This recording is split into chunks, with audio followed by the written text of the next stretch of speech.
Bagi teman-teman yang login ke akun SSCASN untuk pelamar umum, tentunya di sini kita merasa kecewa ya. Ketika login ke akun SSCASN, ternyata di sini kita mendapatkan fakta demikian, yaitu kita nggak bisa melanjutkan pendaftaran P3K Guru 2023 untuk pelamar umum. Ada tulisan mohon maaf, instansi tidak membuka formasi jabatan yang dapat Anda pilih.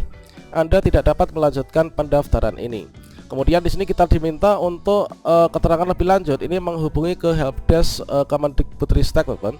Nah, selanjutnya di sini teman-teman, ternyata di sini belum final ya untuk pengumuman pendaftaran P3K Guru untuk yang formasi kebutuhan umum. Saya mohon teman-teman silahkan dicek akun SSCASN secara berkala, apakah nanti ada perubahan akun SSCASN pelamar umum ataukah tidak. Di sini sebagai salah satu contoh yang awalnya kita nggak mendapatkan formasi, ternyata setelah saya cek ini beberapa saat kemudian dan dilakukan beberapa perlakuan, di sini akhirnya kita bisa melanjutkan pendaftaran. Dan di sini adalah untuk yang sebelum kita nggak bisa melanjutkan pendaftaran karena formasi habis. Kemudian berikutnya di sini setelah kita cek kembali, di sini pelamar umum bisa melanjutkan pendaftaran. Kira-kira bagaimanakah informasinya? Silahkan simak video ini sampai selesai. Namun sebelum kita lanjutkan, perlu saya ingatkan, bagi teman-teman yang mungkin baru saja menemukan channel ini, silakan klik tombol subscribe-nya dan aktifkan notifikasi loncengnya, sehingga nanti jika ada update video terbaru, kalian tidak akan ketinggalan informasi. Baiklah sobat semuanya, coba teman-teman bisa cek perjalanan saya ketika mengecek di akun SSCASN 2023. Nah, berikutnya di sini teman-teman di tanggal ini ya, ini adalah tadi jam 12:29. Di sini saya tidak mendapatkan formasi. Saya login ke akun saya di sini sebagai pelamar kebutuhan umum. Dan berikutnya di sini setelah saya login, di sini ada tulisan mohon maaf, instansi Anda tidak membuka formasi untuk jabatan yang dapat Anda pilih. Kemudian Anda tidak dapat melanjutkan pendaftaran ini. Inilah saya cek di jam 12:29 ya, atau jam setengah 1 siang. Setengah 1 siang di sini saya nggak mendapatkan formasi sehingga nggak bisa melanjutkan pendaftaran. Nah, kemudian di sini saya cek secara berkala, yaitu saya cek di jam 15:33, maka di sini sudah berubah. Yang mana di sini awalnya ada tulisan mohon maaf, instansi Anda nggak buka formasi sehingga kita nggak bisa melanjutkan pendaftaran ini. Kita bisa melanjutkan pendaftaran, teman-teman. Nah, di sini teman-teman bisa melanjutkan pendaftaran. Nyatanya di sini untuk notifikasi bahwa ada tulisan mohon maaf, instansi tidak membuka formasi jabatan yang dapat Anda pilih, di sini sudah nggak ada. Kemudian di sini sudah ada pilihan untuk kita bisa melanjutkan ya. Di sini tentunya kalau misalkan teman-teman sudah berubah seperti ini, awalnya nggak dapat formasi, sekarang kita dapat formasi dan bisa melanjutkan pendaftaran. Nah, berikutnya di sini kalian pilih ya, apakah di sini formasi disabilitas ataukah enggak. Kemudian berikutnya teman-teman klik selanjutnya. Nah, ketika kita klik selanjutnya, otomatis di sini nanti akan diminta untuk melakukan konfirmasi apakah kita ini sudah memiliki sertifikat pendidik ataukah belum. Nah, berikutnya di sini setelah kita klik lanjutkan, yaitu jam 15:52, maka di sini kita bisa melanjutkan kan. Nah, di sini ini kita bisa melanjutkan, dan selanjutnya di sini kita bisa melanjutkan ke tahap yaitu mendaftar formasi. Nah, setelah kita berhasil memilih jenis seleksi yang awalnya kita nggak dapat formasi, kemudian kita mendapat formasi, artinya kita bisa melanjutkan pendaftaran. Silahkan teman-teman ikuti alur pada video yang di deskripsi ya untuk melanjutkan pendaftaran sampai dengan resume. Nah, berikutnya di sini teman-teman masuk ke tab yang ketiga, yaitu mendaftar formasi.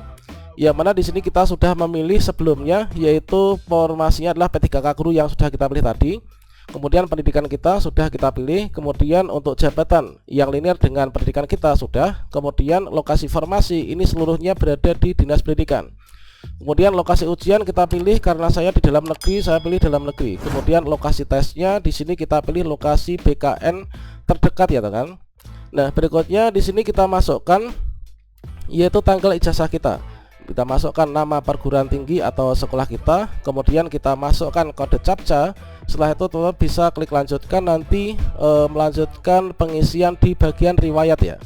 Nah, di bagian riwayat ini kita lanjutkan. Nah, selanjutnya setelah itu nanti kita unggah dokumen, dan yang terakhir ini kita lakukan resume pendaftaran. Nah, untuk tutorial lengkap cara melanjutkan pendaftaran, teman-teman silahkan cek di video di deskripsi, sudah lengkap ya. Di sana itu ada sekitar 2,5 jam tutorial lengkap dari awal sampai nanti resume akhir pendaftaran.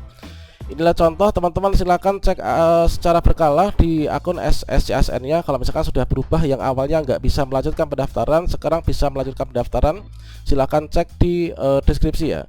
Kalau misalkan kita cek sampai nanti malam jam 12 malam atau sampai besok pagi ternyata nggak bisa berubah, ini tandanya apa? Berarti kita ya belum bisa untuk melanjutkan pendaftaran sebagai pelamar umum untuk di tahun ini teman-teman. Kalau misalkan teman-teman tetap saja sampai nanti malam ataupun juga besok pagi nggak bisa melanjutkan pendaftaran, di sini artinya kita harus stop di sini ya, nggak bisa melanjutkan pendaftaran. Misalkan seperti ini, kita cek secara berkala ternyata nggak berubah, yaitu mohon maaf instansi Anda tidak membuka formasi jabatan yang dapat Anda pilih, maka artinya di sini kita nggak bisa melanjutkan pendaftaran. Nah, misalkan saja seperti ini, ternyata untuk jumlah pelamar formasi kategori khusus, misalkan untuk guru kelas itu adalah ternyata sudah dilamar oleh kebutuhan khusus sejumlah 450 pelamar, kemudian formasi yang tersedia ini adalah ada 100 formasi. Nah, berdasarkan dari informasi dari Kemdikbudristek bahwasanya jika dari pelamar kebutuhan khusus itu sudah mendaftar lebih dari jumlah formasi yang dibuka, maka pelamar umum ini kemungkinan nggak bisa melanjutkan pendaftaran, atau mungkin juga formasi yang dibuka itu lebih kecil atau lebih sedikit atau sama dengan jumlah P1, maka untuk kategori berikutnya ini nggak bisa melanjutkan pendaftaran. Nah, tentunya nanti kita bisa mengecek apakah kita bisa melanjutkan pendaftaran atau tidak. Ini adalah tentunya sangat berpengaruh, yaitu dari jumlah pendaftar yang sudah resume pada kategori khusus ya, atau kebutuhan khusus. Misalkan seperti ini, yaitu jumlah formasi ada PAI misalkan formasi 82, kemudian yang sudah resume di pendaftar kebutuhan khusus ternyata ada 283 orang. Nah, kalau misalkan di sini formasinya itu 82, kemudian yang resume PAI dari pelamar kebutuhan khusus ini baru 10 orang misalkan, maka dari tampilan yang di sini mohon maaf tidak ada formasi, kita nggak bisa lanjut, maka akan bisa berubah. Silakan teman-teman bisa dicek secara berkala di akun SSCASN masing-masing.